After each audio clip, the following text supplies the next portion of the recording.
Hello and welcome back to the Wasteland, everybody. Today we're going to be going over some more Fallout New Vegas perks. This time we're going to be going over some very strong early game perks. I was originally asked to do these to do maybe some top 10 beginner friendly perks that can help you out in the early game, because apparently Fallout New Vegas just became free on the Epic Game Store. I'm not sure for how long. Maybe it's permanent. If so, go and grab it if you haven't already. Fallout New Vegas is an amazing game, and there might be some new people joining the game. Or there might be some returning people that haven't played New Vegas since it came out like 13 years ago. So instead of going over 10 of the best early game perks, we're actually going to go over 20 of the best early game perks, and we're going to talk about each of them. And our cutoff limit will be at level 10. So no perks above level 10 will be showing up on this list at all. As well as this list isn't really from best to worst, it's just 20 really good perks. It really depends on what build you're running, and we'll talk about each of those. So let's begin. Coming in at our number 20 spot, we have all of the gender perks. So this would be Black Widow, Lady Killer, the very French one that I can't say, and then Confirmed Bachelor. These ones give you 10% more damage either towards the same sex that your character is or the opposite sex. So either you're doing 10% more damage towards females or 10% more damage towards males. You could, of course, take both of these and get 10% more damage towards everybody, as well as you get different dialogue options for each of them. This is just a straightforward buff. Generally, the ones that deal damage towards male characters are better, so this would be Confirmed Bachelor and Black Widow, because usually you're fighting more male characters than female characters throughout the Fallout games. Again, if you're doing like a pacifist run, you could take both and not even worry about it. Oh, and the best thing about all of these perks is that you don't actually need to have any sort of skill investment in anything. The only requirement is to be level 2, and then you can pick any one of these. Up next, at number 19, we have Rapid Reload. This one requires 5 agility and 30 guns. This makes it so all of your reloads are 25% faster than normal. This one can be pretty useful. The more agility you have, the faster your reload is naturally going to be. Once you have 5 agility, that is the baseline, so that's just what the regular reload speed is. And then it goes even faster if you have more agility, or slower if you have less agility overall. So this can just make it so slow reloading guns can reload a little bit quicker. It also helps with fast reloading guns, just maybe not as much. It can really help with any sort of build, especially things like explosive builds, because the explosive guns tend to reload pretty slow, like the missile launcher. Obviously, this is going to be less useful if you plan on doing melee and unarmed a lot, but if you do plan on throwing any sort of guns in there, this can work. This one is also kind of bugged though, so if you load into a game or you load a save and you have a weapon out, your reload speed actually goes in reverse for whatever reason with this perk, so you actually get 25% less reload speed. You can just fix this by switching off the weapons. Be sure to do that beforehand, because otherwise your reload is going to be even slower. I don't know why that's been a bug in this game. You can get mods to fix it, but it's just always been a thing in this. Coming in at our number 18 spot, we have a level 6 perk. This is Bloody Mess. This one's a very straightforward perk. You don't need any prerequisites for this one either. This one just gets you 5% more damage towards everything. With the other upside, or downside depending on how you see it, is that it makes people explode sometimes when they die. Kind of a cool little bonus. It's a bit more violent then. And 5% more damage towards everything is really nice. This one's extremely straightforward, but it is a nice quality of life perk. Coming in at number 17, we have Strong Back. Strong Back is a level 8 perk that requires 5 strength and 5 endurance, and this just lets you carry 50 more weight. That's pretty useful, especially if you want to be carrying around really heavy things, if you plan on doing an explosive build, or if you just like hoarding a bunch of stuff. It can be a really good option too. Very straightforward perk. If you feel like you don't have enough space, or if you're playing maybe on the hardcore difficulty for the first time, Strong Back can be a pretty good choice just because you have extra weight there. And a special mention here, since we're talking about weight, I would like to talk about Pack Rat for a second, because Pack Rat I would include on this list if you're playing on hardcore, especially if it's your first time playing on hardcore. Pack Rat is really useful. This is a level 8 perk that requires 5 intelligence and 70 barter. And this makes it so every item that weighs less than 2 weight gets its weight cut in half. This is really useful for ammo, in particular for the hardcore difficulty. Can be useful for things like food or very lightweight weapons or clothing, not really armor. And it can make a pretty big difference when you're playing on the hardcore difficulty, just because you have to be carrying around some level of food and water most of the time. You have to be carrying around bullets, and bullets do weigh something on that difficulty, so it really helps there. It's a nice quality of life perk if you're not playing on hardcore, but it's not nearly as useful as when you are playing on hardcore. Just wanted to mention it here since it's not really on our list. Coming in at our number 16 spot, we have Light Touch. This is a level 2 perk that is in the Dead Money DLC, so you're going to need that to get this. This requires 6 agility and 45 repair.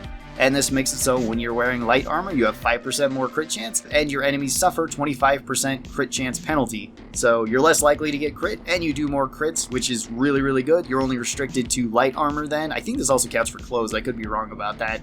But light armor in New Vegas is generally really good, because Joshua Graham's armor is light armor, the Vault 34 armor is light armor, and it's pretty defensive. I think there's a couple other light armors, even just something like the reinforced leather armor or the gecko-backed leather armor is pretty strong defense-wise, so you could go with all those options as well, and have a pretty tanky character as well as just bonus crit chance. The only limitation here is if you're not going with that, if you plan on going with power armor, or you want to go with like the Ranger Duster, maybe the Riot armor, but those are usually mid to late game armors anyway, so you still might want to take this just for the early game bonus, assuming you're not going with like the, I think it's lightweight metal armor that you can start out with too. Coming in at number 15, we have Entomologist. Entomologist is another level 4 perk. This requires 4 intelligence and 45 survival, very similar to the last perk. This one makes it so you get 50% more damage when fighting any sort of insect.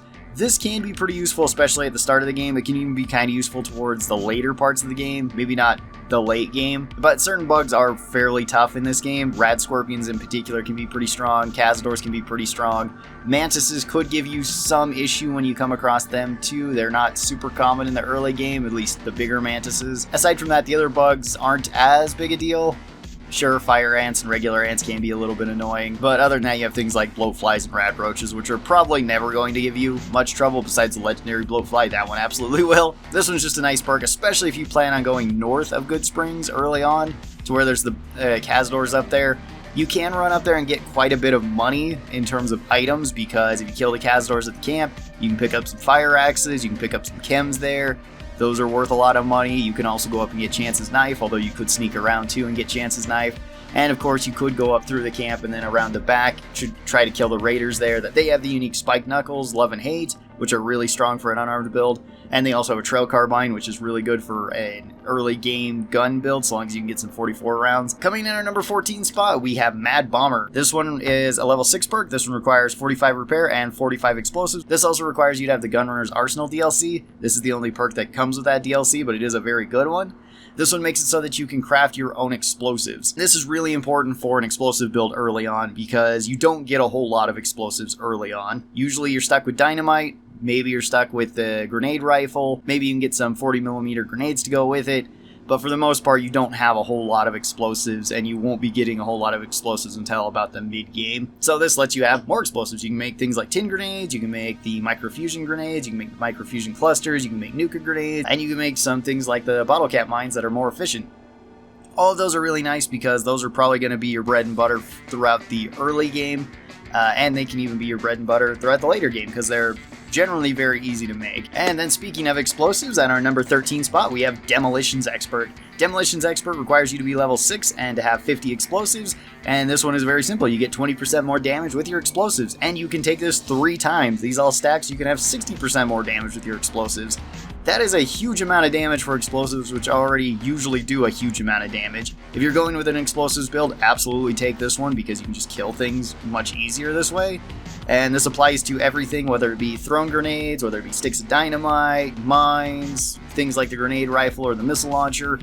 Just a very good quality of life perk if you plan on using explosives. Even if you don't plan on using explosives heavily, it's still a really good perk just to take for getting rid of smaller things early on. Coming in at number 12, we have Gunslinger. Gunslinger is a level 6 perk that doesn't have any prerequisites, and it makes it so you have 25% more accuracy in VATS when using one-handed weapons. This one can be pretty useful, especially if you like using a VATS build, and certain weapons that you can get early on are pretty good in the VATS. You can use like the energy pistols, so either the laser pistol or the plasma pistol are fairly action point efficient. You could also use it with like the 9mm, the 10mm. It works for weapons like the 9mm submachine gun because that's a one-handed weapon as well. I don't think that this affects melee and unarmed at all because either you have the chance to hit or you just don't with those weapons. So if you're going with those builds, this one's not as useful. I don't know if this counts for one-handed throwing weapons, like either the thrown melee weapons, similar to the throwing spear, throwing axe, throwing knives, or even for the grenades. If it does, then that's also pretty good for those builds. If not, then I don't think you're missing out on a whole lot, because usually with explosives, you just have to get close enough to count. And then our number 11 perk is just a little bit better than this one. This one is Commando at level 8. Again, no prerequisites. You can just be level 8 and get this, and this gets you 25% more accuracy with two-handed weapons. Very good for rifles. There's a lot of really good rifles for a VATS build if you like using that.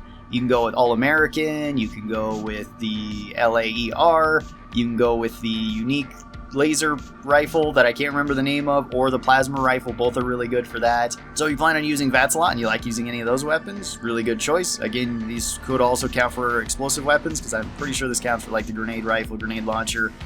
May not be a huge factor for them though, because you just have to hit close enough with them. And then coming in at our number 10 spot, we have Vigilant Recycler. Vigilant Recycler is a level 6 perk that requires 70 science, so quite a bit of science for an early game perk. This makes it so whenever you're using your energy weapons, you're twice as likely to get drained energy cells back, and you also get new recipes available for the energy weapons. This one I would say is a staple for an energy weapons build. I would recommend that you take this if you plan on heavily using energy weapons. You're going to get a lot more ammo back from this, which is great for energy weapons in general. And then getting the optimized cells for this is really good. They're probably the best ammo type for energy weapons, unless you just want to throw max cells in to do really high damage, which could be a thing if you're using like the Tesla cannon or something like that, just something that hits really hard. But I think the optimized cells are probably the best overall for general purpose use with energy weapons. Coming in at number 9, we have Grunt. Grunt is a level 8 perk that requires 45 guns and 25 explosives. This is an Honest Hearts DLC perk, so you do need to have that DLC to get this. But this one gets you 25% more damage with quite a few weapons, anything that's considered a grunt weapon, which are 9mm pistols and submachine guns, 45 caliber pistols and submachine guns, the service rifles, the assault rifles, the marksman carbines, light machine guns, frag grenades, grenade rifles, and grenade launchers, and then combat knives. This one is really good for quite a few builds. It's only not way great for unarmed and for energy weapons. Everything else can benefit from this, and there is a lot of these weapons that you can get early on. Service rifles are really plentiful. 9mm and 45, assuming you're going to Zion early, are very easy to get. Frag grenades aren't too difficult to find. You can start out with a grenade rifle, and combat knives like Chance's knife are insanely strong with this one. I think it's a fantastic perk.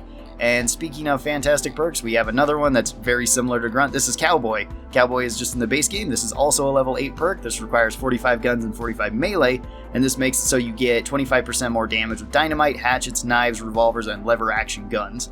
This one actually stacks with Grunt if you're using Chance's knife, so it's insanely strong for a melee build because you get 50% more damage on that little knife, which it already has really high damage and crit chance, so that's a big bonus. As well as lever actions and revolvers do kind of hold their own all throughout the game. You can get things like brush guns, the medicine stick, the trail carbine, even just the cowboy repeater is pretty strong early on. So just like the last perk, not really great for an energy weapon build or an unarmed build, but really good for a guns, melee, or an explosive build, or a combination of all of those. Coming in our number 7 spot, we have Shotgun Surgeon. Shotgun Surgeon requires 45 guns and you to be level 6. This makes it so all shotguns get 10 armor breaking on them, regardless of which type of ammunition you're using. That is really good. You ignore 10 damage threshold on any enemy. That means light enemies really aren't going to have much damage reduction, if any at all, and then only medium and heavy enemies are going to give you some problems with shotguns. Shotguns are pretty strong in this game, especially some of the later ones like the hunting shotgun and the riot shotgun. Even early on, it's not too difficult to find a lever action shotgun, and the single shot shotgun is pretty strong too. Even just the regular caravan shotgun is good. It should be noted though that the sturdy caravan shotgun does not benefit from this for whatever reason. I'm not sure why. It's just not considered a shotgun in the game files, so you don't get any bonus damage or I guess armor breaking with this one. But if you're okay with that, and by the time you hit level 6, you could have a lever action shotgun, or you could just switch to a standard caravan shotgun or just a regular single shot shotgun, and it will do quite a bit of damage. At our number 6 spot, we have Super Slam. Super Slam is a level 8 perk that requires 6 strength and 45 melee weapons. This makes it so all melee weapons, except for thrown melee weapons, so throwing axes, throwing knives, throwing spears, those type of things don't count towards this, and unarmed attacks have a chance of knocking the opponent down. This is a 15% chance for unarmed or one-handed melee weapon, so this would go for things like pipes, knives, boxing gloves, whatever it might be, and a 30% chance when you're hitting something with a two-handed melee weapon. So this would be things like the super sledge, the bumper sword, golf clubs, stuff like that would have more of a chance of knocking enemies down. And once you knock an enemy down and you are a melee or unarmed character, it is very easy for you just to wail on them until they're dead, especially if it's just one target. If it's one target, you can super slam basically anything in the game and usually kill it, assuming you're not extremely under level to be fighting it. Like, you might not be able to kill a Deathclaw right away, at least if you're playing on the very hard. I think if you're playing on normal, you might be able to kill a Deathclaw right away just by knocking it down with melee or unarmed and just beating it to death, assuming there's, again, no other Deathclaws around. Coming in at number 5, we have Radchild. This requires 70 survival at level 4, which is a lot of survival if you want to get this at level 4. You might want to save up and get it a little bit later. But what this one does is you get 2 health regen per second per every 200 rads that you've accumulated. This one can be pretty good, especially if you're playing on the hardcore difficulty. If you're not playing on the hardcore difficulty, this one's still decent. It's not a bad choice to be taking here. But you can regen a lot of your health, especially early on into the game if you're playing hardcore. Just go to an area that has a decent amount of radiation. There's quite a few places like that, or you could eat a bunch of irradiated food, which will kind of heal you in turn too. And then you can start regenerating your health pretty quickly. Then you can take all this away by taking some rad away, which I would recommend not always having a lot of radiation just to have this perk going, because it can be useful sometimes in combat, but having the minuses to your special stats can be a little bit annoying, at least outside of combat, because it might affect things like speech checks and all your other skill checks too. Coming in at our number 4 spot, we have And Stay Back. This is a level 10 perk that requires 70 guns, and it requires you to have the Dead Money DLC. This makes it so shotguns have 10% chance per pellet to knock down enemies. This is really strong for basically any sort of shotgun build, because again, we talked about how strong knocking enemies down is for melee and unarmed. It's a very similar situation for shotguns. Arguably, it's better for shotguns because you can keep backing up if there's multiple enemies and keep knocking them down, especially if you have something like the Riot Shotgun, which takes a huge advantage from this and just becomes a crazy little monster, because anything that comes towards you, you can just knock down and just keep spraying it while it's on the ground. You have such a high rate of fire and so many rounds with that thing. You're basically only limited by the amount of ammunition you have. It's also really strong for some of the early game shotguns, like the lever action shotgun, the single shot shotgun, or the caravan shotgun. Again, I don't think this one applies to the sturdy caravan shotgun for whatever reason.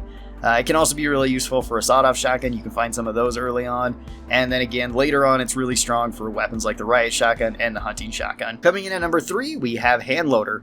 Handloader is a very useful perk for a guns build. It's the staple perk that I'd recommend for a guns build, similar to Mad Bomber for an explosives build, or the Vigilant Recycler for an energy weapons build. Handloader requires you to be level 6 and have 70 repair, and this makes it so whenever you're using your guns, you're twice as likely to get cases back, which doesn't really matter, but it's kind of a nice little bonus that the perk has. What this is mostly used for is unlocking all the recipes that you can use at the reloading bench for your guns, because these are almost always better than the standard ammunition, with some exceptions, and they're usually better than most of the special ammunition, again with some exceptions, usually with like armor piercing rounds. But this way you can make things like jacketed soft points for 308s, you can make jacketed flat points for 357s, you can make the match rounds for the 556 or for the 50 cal if you have like 100 repair for that one. It's really useful for getting more bonus damage on all of your guns, and if you are using a guns build, I would highly recommend this one. At our number 2 spot, we have a very, very simple perk. This is Toughness. Toughness is a level 6 perk that requires you to have 5 endurance, and you can take this one twice, and this just gives you 3 damage threshold permanently with both of these, so you can have 6 damage threshold in total. That's really useful. It's going to be useful on any sort of build, regardless of if you're using melee, unarmed, explosives, energy weapons, guns, if you're going to the pacifist run, if you're really going with any run, just taking less damage is going to be generally useful to you. And then finally, at number 1, we have Finesse. This is a level 10 perk that doesn't have any sort of requirement to it whatsoever. You just have to be level 10, and this gets you 5% more crit chance. That's really good on almost any build, with the exception of explosive builds. Usually explosive builds don't really care about crits unless you're using something in conjunction with explosives, but unarmed, melee, energy weapons, and guns all really love crits for the most part. There's a few weapons that are kind of mixed in there that crits don't matter that much, but even on the weapons that crits don't matter that much, say something like the chainsaw, where it has very low crit damage, it's still extra damage, so it's still a bonus to the weapon. So even in those type of builds, 5% more crit chance is still going to be a bonus to it. And then of course, if you're using weapons that have really high crit damage, something like the brush gun or maybe the unique BB gun, things like the plasma or the laser rifles, having more crits is going to be really nice for them too. So this is my list of 20 early game perks in Fallout New Vegas that are all good. There's actually a lot of really good early game perks in New Vegas. So tell me your favorites down in the comments below, whether that be a top 10, top 20, the ones that you always take, whatever it might be. Tell me more good early game perks, because there actually still is quite a few that are pretty decent, or at least have their niche that are pretty good too. So thank you guys so very much for watching this. I hope you guys enjoyed it, and I will talk to you guys next time. Bye bye.